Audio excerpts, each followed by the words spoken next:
Hello, I'm Joe McDonald and this is Big Mac's Battle Blog, and today we're talking about shotguns for drone defence.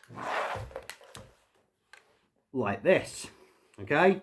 I know it's not very tactical, but we have tested this out on the range and you get a good shot pattern at 50 metres, and it's designed for shooting birds out the sky, which means it's light.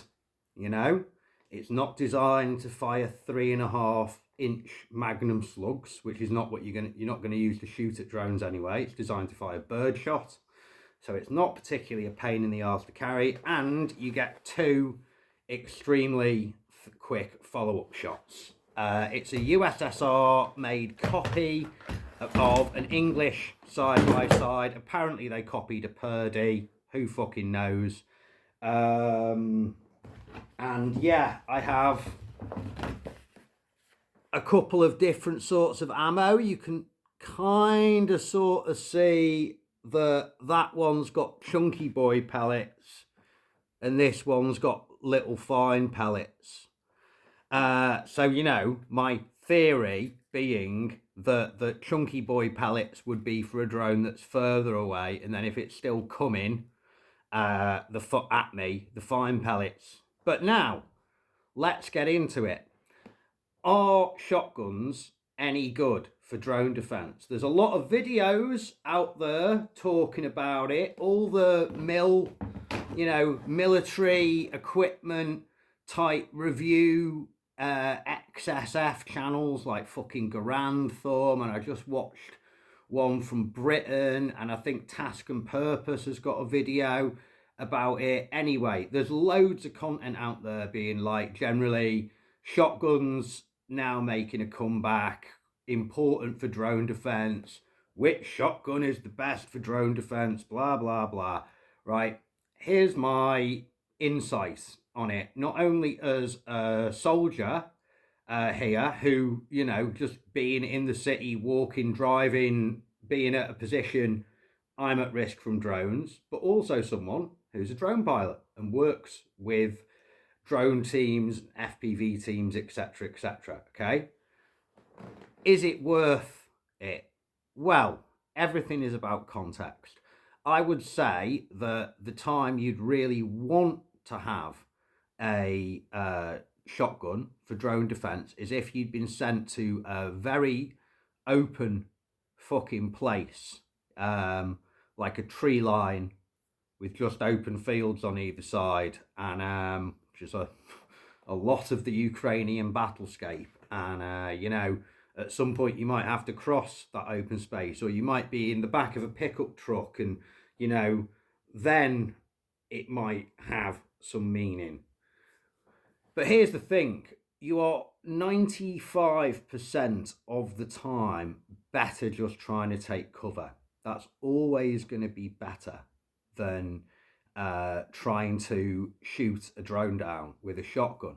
Now, I think people, the way drones are used these days has changed a fair bit from the start of the war, and some of the videos you may have seen that might be altering your perception of how drones are used.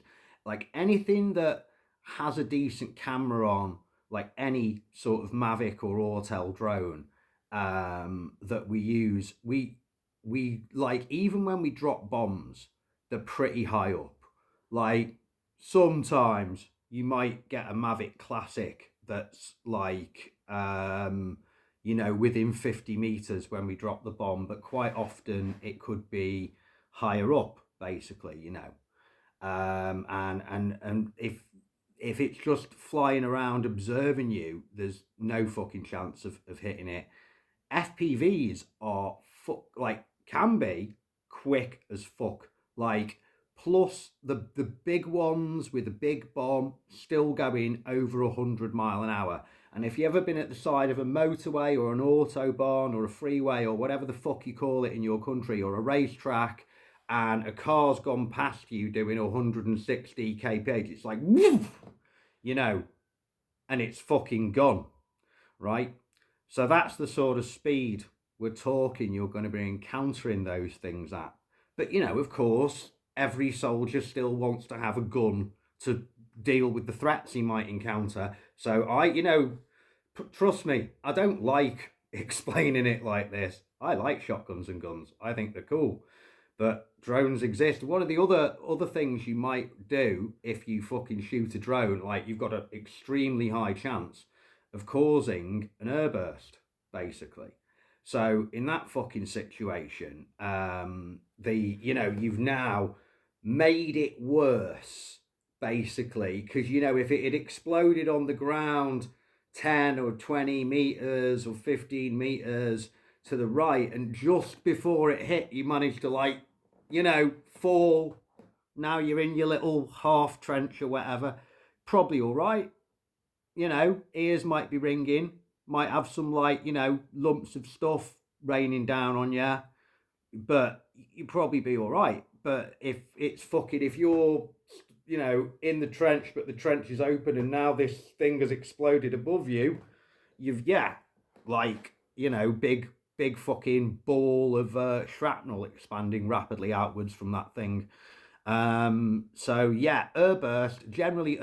is a much worse thing to encounter than infantry, than straight point impact HE frag rounds. Like it hits something like the ground or a tank or a wall or whatever, then it goes boom. Yeah. So, are you solving the problem, or are you just making things worse for fucking everyone? Is an explosion that would have taken out 1 or 2 or 3 people now going to take out fucking 8 or 12 or more, take out the whole fucking platoon from above? So yeah, there are these things to encounter. The other thing is, I've heard other channels talk about it before, trying to get people away from the idea that you can just carry like as many weapons as you feel like. Military kit, however fucking sleek and expensive it is fucking cumbersome, right? You know what I mean? It's getting in and out of cars, moving through hallways and tunnels and rooms where there's all fucking, spooky film set sparky wires hanging that you don't know are live or not, and sometimes they are, and fucking all of that. Anything that can catch or make a noise probably will. We'd all like to think that when the danger was on, we're a fucking ninja, but realistically, you want to sort of minimize what you have to carry for the mission and minimize and maximize your ability to move around, because hearing stuff coming and moving into cover to give yourself protection, be it a trench, concrete walls, being 1 room back from where the fucking thing's gonna hit, all of that keeps you alive. Not being where they can hit you or moving when they've started shooting, right? That is always going to be like a way better form of protection than any fucking armor or weapon or electronic warfare system that you might be able to muster.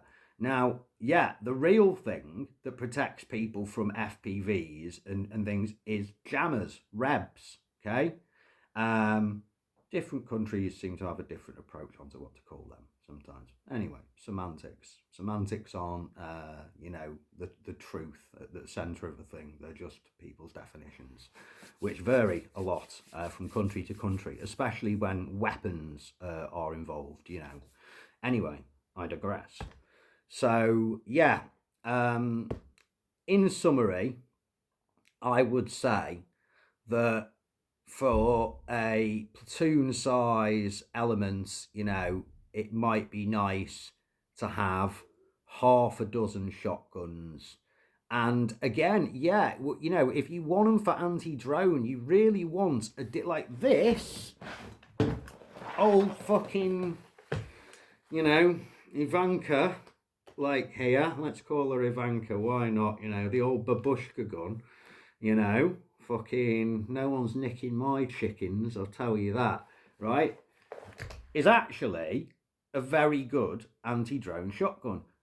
They're fast, so you're only going to get a second or two anyway, right? It's got distance on it. It can, again, shot pattern at 50 meters with the fine shot. It's got a nice long barrel on it, okay? This is something you want as well. You want to create the maximum amount of distance between you and that drone possible. Most of military tactical shotguns are designed for shooting people with double or buckshot or slugs at like sub 50-meter distances, you know. That's when they come into play, all for breaching doors, okay? They're short, they're compact, you know. What I'm saying is a light. I'm not saying it should be a side-by-side fucking hammer gun like I've got, you know. I mean, at least I don't have to put the percussion caps on, but it's this thing doesn't even have an ejector, you know, so it's a little bit slow on the reload, but again, probably doesn't matter at the time because drone's quick, you know, and you normally get a little bit of time between them as well because of the way you have to use them when you fly. Again, I digress. So yeah, basically some kind of light, long-barreled, you know, if it could have enough breech to take a bigger load, you know, a high brass, you know, many grains of shot in it, you know, like a sort of double load. That might be nice, you know. But yeah, like you don't need a fucking like a Mossberg 500 or whatever might actually be the wrong thing for it. The Ukes seem to go for this, or like they semi-officially at one point seem to adopt this Turkish one, or at least some video on the internet said they did. I think that was Task and Purpose, maybe. Said they adopted this Turkish bullpup type thing. Now, a friend of mine has one of them, and yeah, you know, again, it addresses one thing that you get a lot of barrel, but fuck, it kicks even harder than this thing does. I mean, it's a 12, this is a 16. So, you know, it kicks like fuck, but it is a pretty manageable package. And he's ran, and I haven't really got to play with it too much, but the boys have ran a few magazines through it, you know, like quick semi-auto fire, and it hasn't jammed up. And it seems to be happy with most ammo. And, you know, yeah, that's what you want. But ultimately, really, every like active squad going into the field, like that's gonna be in a position, you know, well, or you can. It's all down to how long you can use one. Is down to like battery life. You can get backpack versions of them, but here's the thing, right? The better your jammer is, the more your chances of contracting leukemia in like no fucking time whatsoever go up. So that's why we generally keep them on the roof, so it creates like a balloon umbrella above you, because yeah, you don't want that thing actually in the car with you, because you're gonna get the cancer, let alone the diabetes from all the fucking sweets we have in the MREs. So yeah, anyway, right, so shotguns, do you want to have one for defense against drones when you're a soldier in Ukraine? Yeah, sometimes. Is taking cover generally better? Absolutely. Is keeping your fucking ears open in conjunction with that, you know, and having drone detectors and stuff, which I kind of forgot to mention, but yeah, which are much cheaper than jammers. Yeah, absolutely. You know, but does every fucking soldier or every four-man team need a shotgun? Depends where you're working. You know, like I said, if you're going to operate from like some bushes in a field, and you know, it might be nice to have one, but what you really want is a nice high quality jammer, and the best ones only cost a few thousand, so it's well within the capability of any Western military. I mean, okay, the people on like are working and make these are generally working not for profit at the moment, you know, and companies do need to like function within economics, but like still, you know, NATO military should be able to equip their vehicles with decent quality jammers for like sub 10 grand a piece that do everything, you know. And like, yeah, you could make every vehicle an anti-drone command car. If you are sending guys out on assault missions or recon missions, backpack versions of this are available. Little suitcase versions are available. But again, you know, you don't want to have that on for very long if you're carrying it, you know, not if you want to play with your grandkids and stuff.